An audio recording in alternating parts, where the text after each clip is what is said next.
አሁን ከዚህ የምናስጎበኛቸው የ14 ነገስታትና የ9 ጳጳሳት አጽም ያረፈበት ነው። ከ14 ነገስታት የአራቱ ብቻ ተለይቶ ይታወቃል። አጼ ዳዊት አባት ዘርዓ ያዕቆብ ልጅ አባትና ልጅ ማለት ነው። አጼ ሲኖስ አባት ፋሲል ልጅ፣ እነዚህ አራቱ ተለይቶ ይታወቃሉ። ሌሎቹ በሳጥን ማሳጠን አለ በወረቀት ተጽፏል እንጂ ስማቸው አይታወቅም ተለይቶ። በግምጃ ነበር የነበረ፣ አሁን ነው እንደዚህ በሳጥን ማሳጠን ተለይቶ ሊሆን ይችላል። እና አሁን ይሄ አጽም ሲመጣ አጼ ፋሲል ይሄንን ግንብ ያስገነቡ እሳቸው ናቸው። 400 ዓመት አሳልፏል። የአጽም ሲመጣ የመጣ እቃዎች አሉ። ቀንደ መለከት፣ ነጋሪት፣ ማነው አልባሳት፣ ክሊል ዘውድ ምናምን የመሳሰሉትን ከዛ እናያለን። ይህን ቀንትን ነውና እዚያን ቀንትን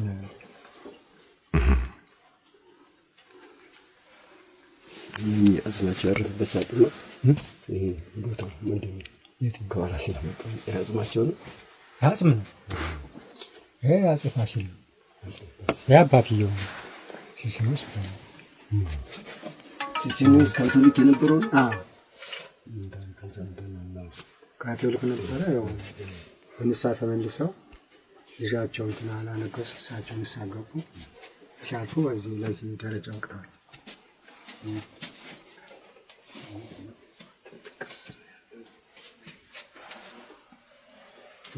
ቁጥሩ የምታወት የነገሱበት እንጂ ይገኛቸዋል።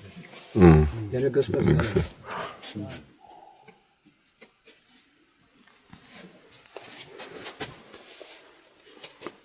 የማን ነው? እሱ አይታወቅም።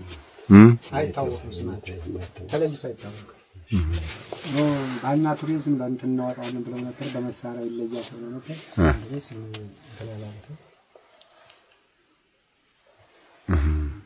ወደፊት ምናልባት ሊለይ ነው። ወደዛኛው ነው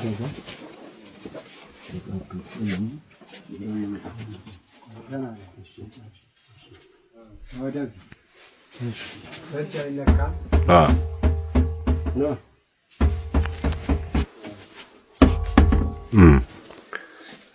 በእጅ አይነካም። ይሄ ነጋሪት ይባላል። ከቆዳና ከናስ ይሄ ናስ።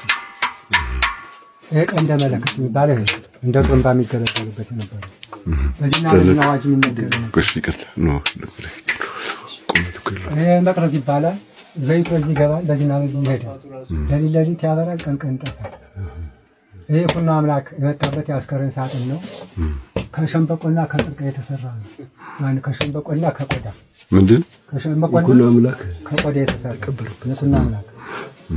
እነዚህ ያረጁ መጽሐፎች ናቸው። ወደ 1000 ዓመት አስቆጥረዋል። ሙሉ የላቸውም፣ ጎደሎ ናቸው። እነዚህ ታያቸው ሙሉ ናቸው። 800 ዓመት አስቆጥረዋል።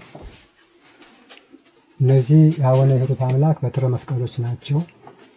ይሄ አቡነ ባርናባስ አሁን ያሉት በሕይወት እቃቸውን እዚህ አምጥተዋል። መቋሚያቸው አለ፣ መስቀላቸው የወርቅ አለ። አቡነ ባርናባስ አብርሃም ኮያ ከብፁ አቡነ አብርሃም የተበረከተ እዚያ ደግሞ አቡነ ባርናባስ አለ። ለ4 ዓመት ያህል እዚህ ተቀምጠው ነበር። አንድነት አላቸው።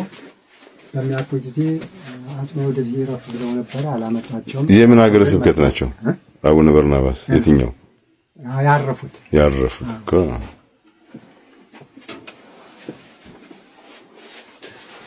ይሄ የአፄ ፋሲል ካባ ነው። 400 ዓመት አስቆጥሯል። የእቴጌ ጣይቱ ቀሚስ ወደ 100 ዓመት አስቆጥሯል። አፄ ዳዊት፣ ዘርዓ ያዕቆብ፣ አፄ ፋሲል በየዘመናቸው ያበረከቱ ዘውድ ወይም አክሊል። እነዚህ የመምህራን መስቀሎችና ስላድኖች አንድ ላይ ያሉ። እንደዚህ የምታያቸው የብር ማህተሞች ናቸው። ብር ማህተም ድሮ በዚህ ነው የሚገለገሉት። ቤተ ክርስቲያን ፕላንና ካርታው ይሄ ነው። አሁን ታዩት ቤተ ክርስቲያን ይሄ ነው ፕላንና ካርታው። እዚህ የምታዩት የዘርዓ ያዕቆብ ሰይፍ ነው። ዘርዓ ያዕቆብ ሲጾልባት የነበረችው መስቀል ይሄና ይሄ የሚከፈትና የሚዘጋ መስቀል ነው። እቺ የምታዩት የእጃቸው መስቀል ነው። እቺ መሀል ያለችው ከግሸን መስቀል ለበረከት የገባች ነው። ይሄ የአፄ ፋሲል እቃዎች ናቸው። የአልጋ እግር፣ የወንበር እግር፣ እነዚህ መገጣጠሚያዎቹ የእንጨት ናቸው። እዚያ ጋድሞ አለ።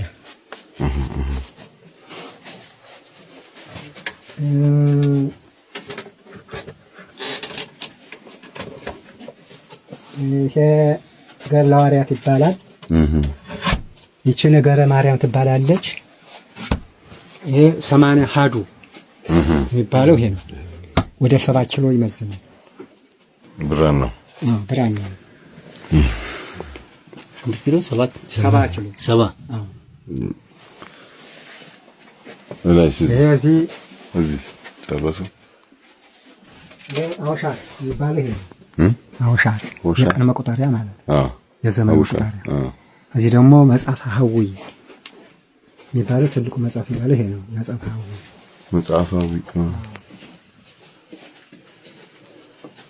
ሐዊ ነው። ሐዊ መጽሐፍ ያን ይመስላል። ይሄ ምንድነው? ጥሩምባው ቀንደ መለከት። ኦኬ